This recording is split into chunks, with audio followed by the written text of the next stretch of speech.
जश्न आज़ादी का मौका है और इस मौके पर हम आज नई नस्ल से बात करने की कोशिश करेंगे, जनरेशन जी से, कि वो जश्न आज़ादी की अहमियत को कैसे देखते हैं, आज़ादी को कैसे सेलिब्रेट करना चाहते हैं और वो कल के और आज के पाकिस्तान में किस हद तक फ़र्क देखते हैं। मेरे नज़दीक और हमारी जनरेशन के नज़दीक सबसे अहम चीज़ जो आज़ादी के लिए है वो आवाज़ बुलंद करने की आज़ादी है, इज़हार राय की आज़ादी है।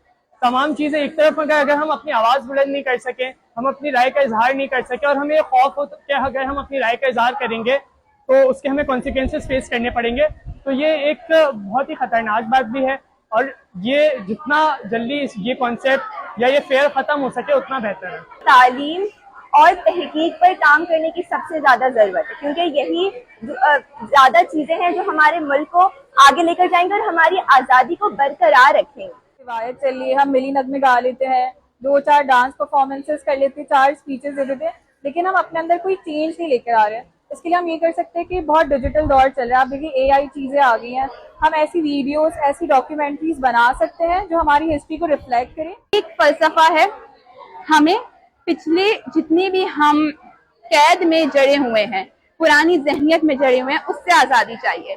जेनजीज उनका एक ही मकसद है कि हम आगे बढ़ें किसी तरह से और हमें सपोर्ट मिले, राइट।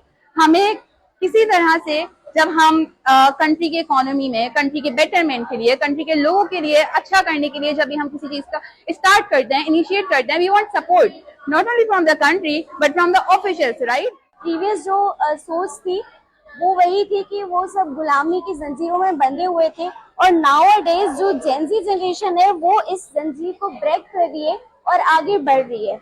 सो बेसिकली मैं जहाँ से बिलोंग करती हूँ, मेरा भी वही सेम कॉन्सेप्ट है कि जो मेरे अब्बा दादा थे वो हमें पढ़ने की इजाजत नहीं देते थे। लाइक अगर हमने ठान लिया कि हमें पढ़ना है तो हम अपने फ्यूचर के लिए, अपने गोल्स के लिए, अपने हक के लिए अपनी आवाज उठाते हैं।